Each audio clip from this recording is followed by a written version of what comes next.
Assalomu alaykum va rahmatullohi va barakatuh. Barliq qarindoshlar, hammanglarga Allohning salom va mag'firati berkat bo'lsin. Qarindoshlar, cho'ng gunohlar darsimizni davomlashtiramiz. Bugungi dars 34-cho'ng gunoh deyuzlik. Ya'ni xotin qizlarning yomon ishlariga ko'z yumish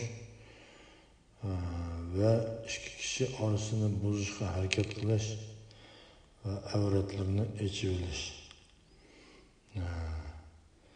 Qarindoshlar, bu deyuzlik degan intayin bir ig'ir masala. Bugun men bu masala ustida tafsiliyroq to'xtalishni loyiq topdim. Chunki bu to'g'rida ulamolarimiz yillardan beri nihoyat ko'p dalillarni Qur'on va sahih hadislar orqali o'tirib qo'yib tushuntirib kelgan bo'lsa-mu, Uyg'ur qarindoshlarga Xitoy tajovuzchi kofirlarning ig'ir darajadagi diniy bostirishi ostida bu masala yetib kelinmadi. Yetib kelgan bo'lsa-mu, bu masala susqarilib, masxaraga uchrab, ko'ngil bo'linmay shu betda ketaverdi. Bu to'g'risida tafsir tabliğlarni olgan qarindoshlarimiz bo'lishi mumkin. Ama bu meseleге intayin susqarilib keldi.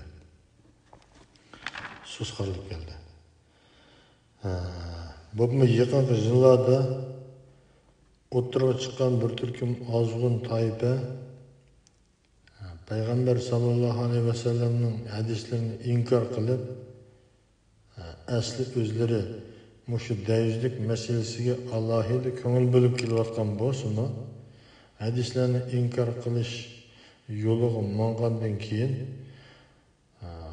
Qur'on bo'lsa bo'ldi degan shiorlar bilan masalani Qur'onda deyilgani boshqa masala, bu deyuzlik degan boshqa masala, musulmonlar deb o'sha musulmonlarga ta'tir tashviq qilib, Qur'onda uyringni yop, buyringni yop, avratlaringni yop degan narsa Qur'onda yo'q. Hadislarni o keyin Payg'ambar sallallohu alayhi vasallam vafot bo'lgandan keyin sahobalar yozib olgan yoki sahobalar Injil Tavratni o'zlari yozib olganga o'xshash o'ydirib yozib chiqargan degandek ta'tir tashviqotlar bilan dinimizga intayin ig'ir darajada dushmanlik qilib keldi.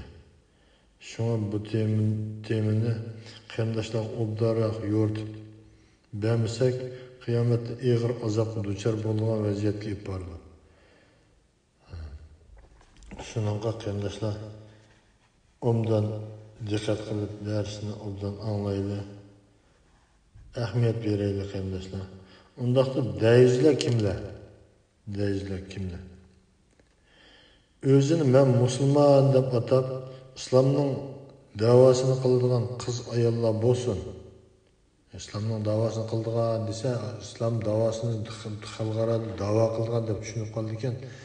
Bu musulmon davası qilish, İslam davası qilish degan gap o'zini men musulmon deb atash demakni bildirdi. Endi İslamni qo'g'dash, musulmonni qo'g'dash bu boshqa masala. Musulmonlik davası qilish degan gap men musulmon, men nimish musulmon demaysa deb o'tirib chiqqan qarindoshlarni shu musulmonlik, islomlik davası qilganlar deymiz. Shundoq ayollar bo'lsin, erlar bo'lsin, o'zining avratlarini yepishi, ya'ni uyatli yerlarini bo'libmi qiz ayollar tor badan shakli bilinib qolgan, badan yoki ish kiyimlar ko'rinib qolgan har xildagi aloyi yeshil rango-rang kiyimlarni kiyib, Attirni bo'lishini chechib ko'chadagi butun kishilarni o'ziga jalb qilib yursa, Alloh va Allohning payg'ambari ko'rsatgan haq yo'ldan chiqib, Allohga osiylik qilib deyuz bo'lgan bo'ldi qarindoshlar. Deyuz. Bu masalada olim ulamolar dalil keltirib, deyuzda jannatning necha ming kilometrlik musofasidan yetadigan nurini ko'rolmaydi. Programı puryamaydı deb İslamның hükmünü Peygamber sallallahu aleyhi ve sellem'in sahih hadisler arkalık delillep bergen. Delillep bergen. Deyizle avretlerini yapmagan. Mayli er bolsun, ayol bolsun, İslamda şeriatda belgilengen avretlerini yapmagan. Farzandlarının avretlerinin yepişiga türtki bo'lmagan yoki uni ko'z yumgan odamlarning hammasi yig'ilib yoki ayollarning o'zlarining ayollarining avratlarini yepishga turtki bo'lmaganlar hammasi deyuz bo'ladi. Deyuz. Onun başka yana Kur'an-ı Kerim'de Allah Teala mundak deydi. Ey Adem, yani Adem Aleyhisselam'ını Allah Teala yaratkan çağda Adem Aleyhisselam Hava anımızga mundak deyip buyurgan. Ey Adem, sen ayalın bilen işkinler bille cennette turunlar. Cennette turunlar deyip Allah Teala cennetke uğurlaştırgan inşallah insanlarına var. Cennetning meyvelerinden xalığınlarca yanlar. Ama bu daraxtga yaqinlashmanglar. Onunla yaqinlashsanglar zalimlardan bo'lib qolsizlar dedi. Oyat. Qur'on bu ha. Bir daraxtni ko'rsatib, bu daraxtga yaqinlashmanglar. Onundan boshqa xalqan narsani yanlar, xalqancha o'ynanglar, xalqancha harakat qilinglar degan. Lekin shayton kelib Odam alayhisalom bilan Havo onamizga yolg'on so'zlab Parvardigoringlar sizlarga bu daraxtning mevasini yeyishni ma'ni qilganligi faqat sizlarning farishta bo'lib ketmasliginglar yoki jannatda mangu turib qolmasliginglar uchundir. Sizlarni mush farishtalar qatori qitlib qolmasin, jannatda mangu qolmasin deb mush daraxtning mevasini yema deydi. Agar yesang, farishtaga aylansan, jannatda bizga o'xshash mangu qolasan deb vasvasa soladi. Men sizlarga sodiqman deb qasam ichib berdi. Aldamchilik usullari orqali ularni yuqori martabadan tuvan martabaga tushirdi. Ular shaytonning vasvasasi bilan daraxtning mevasini yegandan keyinlar ularning avratlari shartida ichilib qoladi. Ular jannatlik daraxtlarning yaproqlari bilan avratlarini yepishga kirishadi. Ularning Parvardigori Rabbimiz Allah ularga qayıp, men sizlarga bu daraxtning mevasini yeyishni ma'ni qilmaganmidim? Shubhisizki shayton sizlarga haqiqatan oshkora dushmandir demaganmidim deb nido qildi. Allah aytdi, sizlar bir-biringlarga, ya'ni inson shaytonga, shayton insonga dushman bo'lgan holda zimonga tushinglar. Ajlonlar bitganga qadar yer yuzida tursizlar va uningdan foydalansizlar. Qur'on bu sura Ahzobning 20, 21, 22, 23 oyatlari. Qur'on Karim, Qur'onga ishonamiz deganlar, mana bu yerda avrat ichilib qolsa bo'lmaydiganligiga nima uchun ishonmaydi? Qur'onga bu. Mana bu Qur'on Karimda Allah Teala bayon qilgan Allohning so'zi. Hargizmi meni o'ylab chiqargan yoki meni shaxsiy ideyam emas yoki ahli ilm ulamolarning, diniy olimlarning chiqargan so'z emas bu. Odam oti bilan Havoonni jannatdan zimonga tushishga sabab bo'lgan ana shu ichilib qolgan avrat emasmi qarindoshlar? Avrat. Agar ash mevaning daraxtini yemagan bo'lsa, Odam oti bilan Havo onning avratlari ichilib qolmagan bo'lsa, balki insonlar ziminda emas, jannatda yashar edi. O'sha tushishga, zimonga tushishga sabab bo'lgan ash ichilib qolgan avrat qo'y. Odam oti bilan Havo ona Alloh taolo yaratgan tunji inson bo'lg'ashqa uning jazosi jannatdan chiqarish bo'lgan bo'lsa, biz bir gunohkor bandalar, bizning jazoimiz qancha og'ir bo'lganligini o'zimiz obdan o'ylab ko'rsak bo'ladi, qarindoshlar.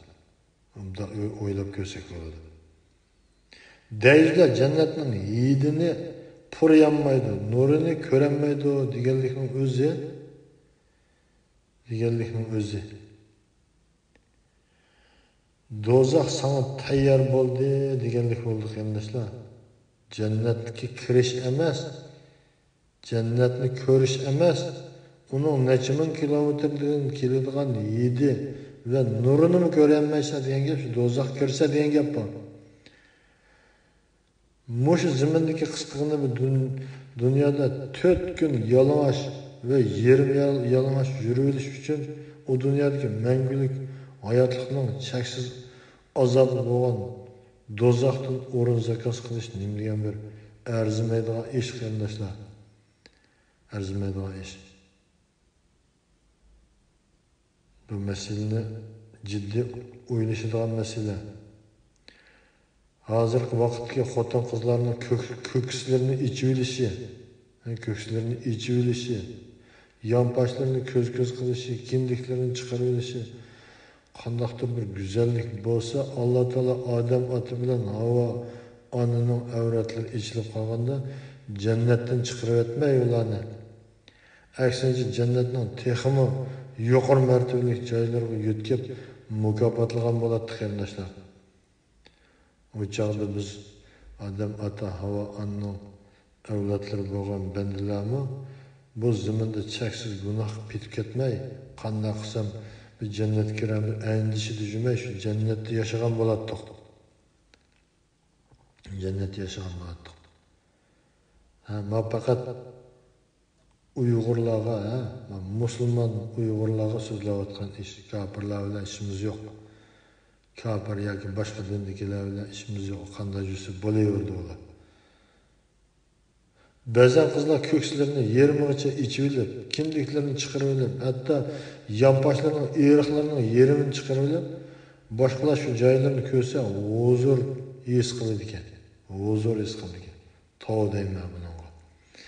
Ba'zan erkaklarning xotinlarining shundoq yurishini talab qiladi ekan. 10 yilning oldida buni oldik. Vatanda shundoq ekan. Yosh bolalar 10 yilning 10 yilning oldida bizga voy bizning ba'zi og'aylarimiz shu yangi to'y qilgan ayollarni shundoq yurishga tashabbus qiladi. Sen ichib olmamsan ya beylarning boshqalarga o'xshashmi? Bozorlarga chiqsaq faxrlanib, mangmamni mening deydi. Tova. Tova nima degan qanday zaman bo'lib ketdi bu, ha?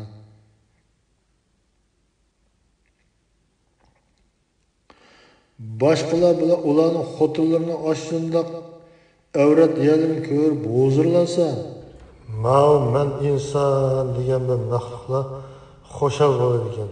Tova, bu qanday gap insonlar? Bu qanday bir nomussizlik, bu qanday nomussizlik? Eshak ko'shqa jinida quyruqlar bilan yonboshlarini yeb yurdi. Hargizmi quyruqlarini yuz ko'tarilib, avratlarini boshqalar ko'rsatib yurmaydi. Ularning erkaklar kelib tishlarining quyruqini ko'tarib boshqalar ko'rsatmaydi deb ko'rsatib qo'ymaydi hech qachon. Alloh taolo bizni sen inson, hayvondan farqing bor. Sen tafakkur qilish, o'ylash, axloqni ishlatish iqtidoriga ega deb yaratsa, amdilik biz farqimiz hayvon içib olmagan nomusli joylarimizni, avratlarimizni biz inson bo'lgandan keyin ichib yurayli deb mashunda farqlanib yurishmayapman. Bu nima degan bema'nilik? To'g'ri o'zlarini ilmiy, bilimlik, axloqli, nomuschan oiladan kelib chiqqan odam biz deyishlar bor ekan ba'zilarning. Axloq degan nima, qarindoshlar? Eshakdimi yo'q bo'lgan axloqsizlik qanday bir insonning axloqi bo'lsin? Qanday bir bunday oilani bir axloq oila digili bo'lsin? Hayvonning bir Alloh tuk yaratib, tuklar avratlarini yeb qo'ygan hayvonning. Hem şunundan mı bir farqlanib yuray inson bo'lganligi deb ichib olib yursa bir axloq bo'lamdi bu.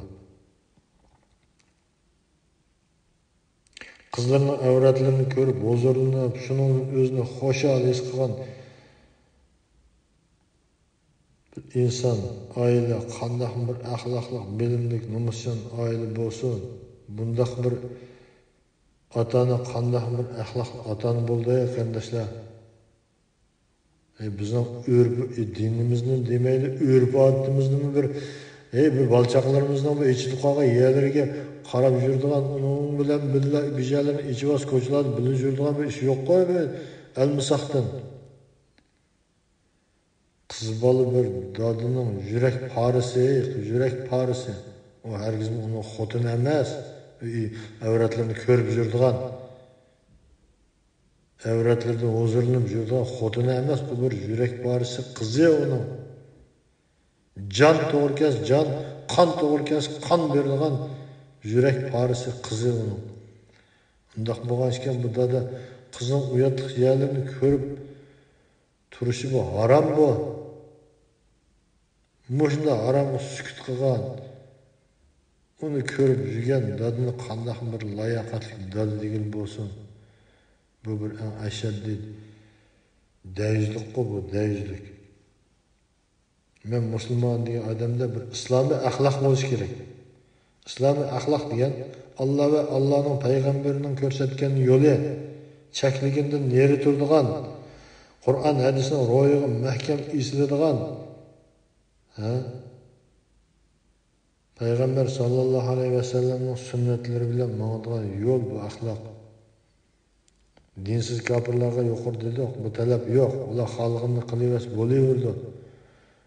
Ular şunda kılmasa ular qanday bir kapır bolalaydı.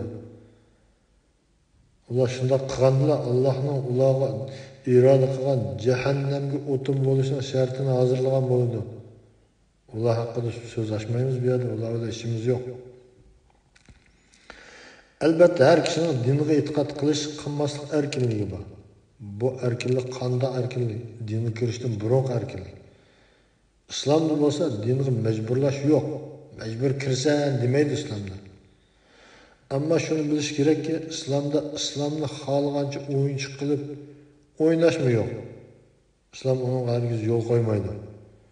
İslam kirişte obda oynayışıyor, özünü obdan dansap yakıp, Allah'a akidini ravuruz toğırılğandan keyin Allah'ın barlıq buyruqlarına amel qilman deb turib kirish lazım. İslam kirishdan burun İslam insonning dinga e'tiqod qilish erkinligi va qilmaslik erkinligi bor.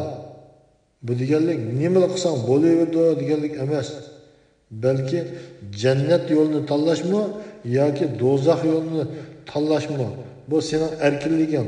Xalsan haq yo'lni menib cennet yo'lini tanlagan, xalsan batıl yo'lni menib do'zax yo'li deganlik bo'ldi.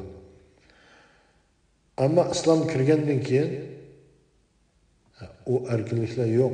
O erkinlik Allah'ın buyruğu yolunu meniş, Allah'ın çekliginden neri turish, Peygamber sallallahu aleyhi ve sellem'nin ko'rsatmaları, hadislerine amel qilish İslami erkinligi var. İslami erkinligi. İslam kirgandan keyin İslamga chiqib kirib o'ynaydigan ish yo'q. İslamdan chiqishga bo'lmaydi. Chiqishga bo'lmaydi. Öbür ya mimahane ya aşkhan ya bir öbürünü han emas. Allah'ın dini bu. Kirgandan keyin chiqish yo'q. Çünkü Müslümanın Allah'a asilik qilishi, Allah'a düşman bo'lishi İslamda qattiq cheklandi. Bunun İslamdagi hukmi İslam devleti bo'lsa, haqiqiy Müslüman devleti, İslam devleti olsa, onun İslamdagi hukmi o'lim bo'ladi. Bunu şu joydagi İslam qozilari ijro qiladi. Hozir ham unda İslam devleti yo'q. Bunun başka yana Allah Teala Kur'an-ı Kerim'de mundaq deydi. Müminlerge aytqin ki, namahremlerge tikilip qarmısın. Avratlarını yapsın. Taşkı zinnetlerden başka zinnetlerini aşkarlamasın. Liçekler bilen kökreklerini yapsın. Taşkı zinnetlerden başka zinnetlerini erlerden, kaynatlardan, oğullardan, erlerinin başka ayallardan boğan oğullardan, öz qeyrindaşlarının oğullardan, hemşerilerinin oğullardan, dindaş ayallardan, kol astındaki çöğürlerden, xotinlarga ehtiyoji yo'q xizmatchilardan, ya'ni qeri daldish bo'lganlikdan jinsiy havasi yo'q yoki bo'lmasa jinsiy havasi yo'q qilib o'tilgan, oq qilib o'tilgan insonlardan ayollarning uyatlik joylarini bilmaydigan, ya'ni balog'atga yetmagan bolalardan boshqa kishilarga ko'rsatmasin. Zinnatlarini kishilarga bildirish uchun ko'rsin mening bu zinnatlarimni deb oyoqlarini yerga urmasin, taraq turuq qilib, taqqa tuqoq qilib ovoz chiqargan kiyimlar oyoqlarini kiyib mangmasin deydi. Ey mo'minlar, baxtga erishishinglar uchun hammanglar Allohga tavba qilinglar.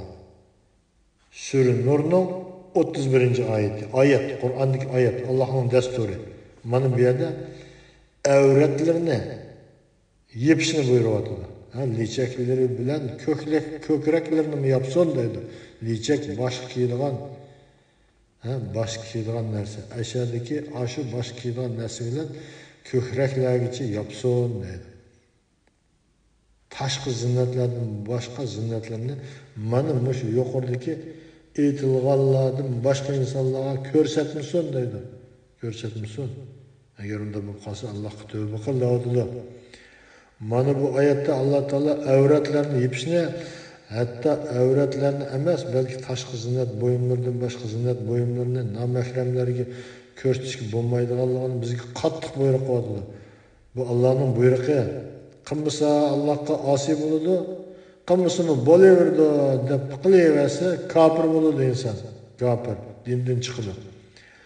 Alloh taolo Qur'oni Karimda yana: "Ey payg'ambar, ayollaringga, qizlaringga va mo'minlarning ayollariga aytqinki," ma gap mana. Payg'ambar sallallohu alayhi vasallamga ayollaringga, qizlaringga va ummatingning mo'minlarning bizni demoqchi. Bizni ayollarga aytqinki, purkanji bilan badanini o'rvasin. Purkanji bilan badanini o'rvasin deyapti qarindoshlar. O'rval deydi. Bunda qilganda ularning yo'r ayollar ekanligi eng o'ng'ay toniladi-da, boshqalar ularga chiqilmaydi. Alloh bandalarga nihoyat mag'firat qiluvchidir, nihoyat mehribondir. Sura Ahzob 59-oyat.